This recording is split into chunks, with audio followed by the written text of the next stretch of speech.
اور کہتا ہے کہ میں نے اپنی قوت سے گرا دیا، اور جب تم بسم اللہ کہو تو وہ گھٹ جاتا ہے، یہاں تک کہ مکھی کے برابر ہو جاتا ہے۔ اس سے ثابت ہوا کہ ذکر اللہ سے شیطان پست اور مغلوب ہو جاتا ہے، اور اس کے چھوڑ دینے سے وہ بڑا ہو جاتا ہے اور غالب آ جاتا ہے۔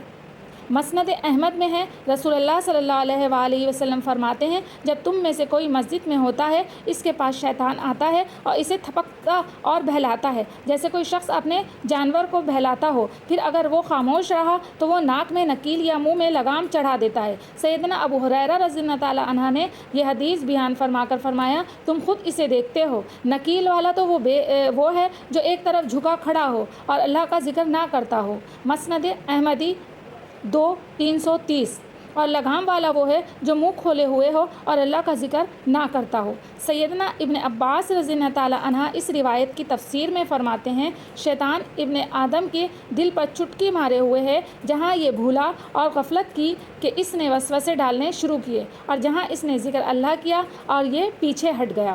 سلیمان رحمۃ اللہ علیہ فرماتے ہیں، مجھ سے یہ بیان کیا گیا ہے کہ شیطان راحت اور رنج کے وقت انسان کے دل میں سراغ کرنا چاہتا ہے، یعنی اسے بہکانا چاہتا ہے، اگر یہ اللہ کا ذکر کرے تو یہ بھاگ کھڑا ہوتا ہے۔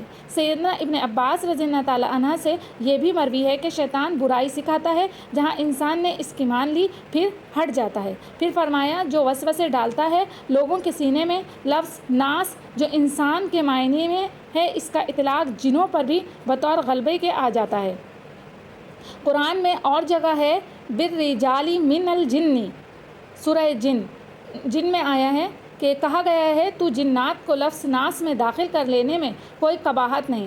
غرض یہ ہے کہ شیطان جنات کے اور انسان کے سینے میں وسوسے ڈالتا رہتا ہے۔ اس کے بعد کے جملے میں من الجنۃ والناس کا ایک مطلب تو یہ ہے کہ جن کے سینوں میں شیطان وسوسے ڈالتا ہے وہ جن بھی ہیں اور انسان بھی، اور دوسرا مطلب یہ ہے کہ وہ وسوسے ڈالنے والا خواہ کوئی جن ہو خواہ کوئی انسان۔ جیسے اور جگہ ہے، یعنی اس طرح سورہ انعام میں ہے، آیت نمبر 112، یعنی اسی طرح ہم نے ہر نبی کے دشمن انسانی اور جناتی شیطان بنائے ہیں، ایک دوسرے کے کان میں دھوکے کی باتیں بنا کر سنوار کر ڈالتے رہتے ہیں۔ مسند احمدی میں ہے، سیدنا ابو ذر رضی اللہ تعالیٰ عنہ فرماتے ہیں، میں رسول اکرم صلی اللہ علیہ وآلہ وسلم کے پاس مسجد میں آیا، بیٹھ گیا۔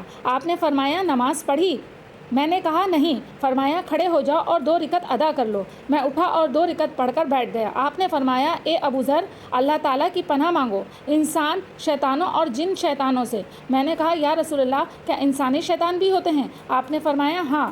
سنن نسائی صفحہ نمبر 5509 میں ہے کہ میں نے کہا، یا رسول اللہ، نماز کیسی چیز ہے؟ آپ نے ارشاد فرمایا، بہترین چیز ہے، جو چاہے کم کرے، جو چاہے اس پر عمل کو زیادہ کرے۔ میں نے پوچھا، روزہ؟ فرمایا، کافی ہونے والا فرض ہے اور اللہ کے پاس اجر و ثواب لا انتہا ہے۔ میں نے پھر پوچھا، صدقہ؟ نبی کریم صلی اللہ علیہ وآلہ وسلم نے فرمایا، بہت ہی بڑھا چڑھا کر کئی گنا کر کے بدلہ دیا جائے گا۔ میں نے پھر عرض کی، یا رسول اللہ، کون سا صدقہ افضل ہے؟ فرمایا، باوجود مال کی کمی کے صدقہ کرنا، یا چپکے سے چھپا کر کسی مسکین فقیر کے ساتھ سلوک کرنا، یعنی اچھا برتاؤ کرنا، کچھ دے دینا۔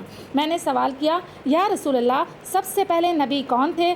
آپ نے فرمایا، آدم علیہ السلام۔ میں نے پوچھا، کیا وہ نبی تھے؟ آپ صلی اللہ علیہ وآلہ وسلم نے فرمایا، ہاں، وہ نبی تھے، اور وہ بھی وہ جن سے اللہ تعالیٰ نے بات چیت کی۔ میں نے کہا، یا رسول اللہ، رسول کتنے ہوئے؟ فرمایا، 300 کچھ اوپر 10 بہت بڑی جماعت، اور کبھی فرمایا 315۔ میں نے کہا، یا رسول اللہ، جو کچھ آپ پر نازل کیا گیا ان سب سے بڑی عظمت والی آیت کون سی ہے؟ آپ صلی اللہ علیہ وآلہ وسلم نے فرمایا، آیت الکرسی۔ اللہ لا الہ الا هو الحی القیوم لا تأخذہ سنۃ ولا نوم لہ ما فی السماوات وما فی الارض من ذا الذی یشفع عنده الا بإذنہ یعلم ما بین ایدیہم وما خلفہم ولا یحیطون بشیء من علمہ الا بما شاء وسع کرسیہ السماوات والارض ولا یؤودہ حفظہما وہو العلی العظیم۔ سورہ بقرہ کی آیت ہے 255۔ یہ حدیث نسائی میں بھی ہے، اور ابو حاتم بن حبان کی صحیح ابن حبان میں تو دوسری سند سے دوسرے الفاظ کے ساتھ یہ حدیث بہت بڑی ہے۔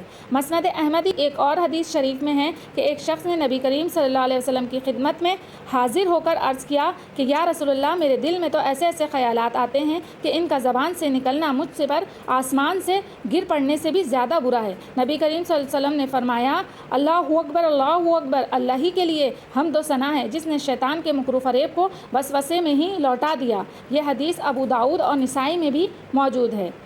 الحمدللہ، اللہ تعالیٰ کے احسان سے یہ تفسیر سورہ قل اعوذ برب الناس یعنی سورہ ناس کی کمپلیٹ کی ہم نے۔ اللہ تعالیٰ ہماری اس کاوش کو قبول و مقبول فرمائے۔ اللہ تعالیٰ ہم سب کو اپنے کلام پاک کی صحیح سمجھ دے اور اس پر عمل نصیب فرمائے، آمین یا رب العالمین۔ انشاءاللہ تعالیٰ ایک بہت ہی پیاری سورت کی تفسیر ترجمے کے ساتھ حاضر خدمت ہوں گے۔ اجازت دیجیے، اللہ حافظ۔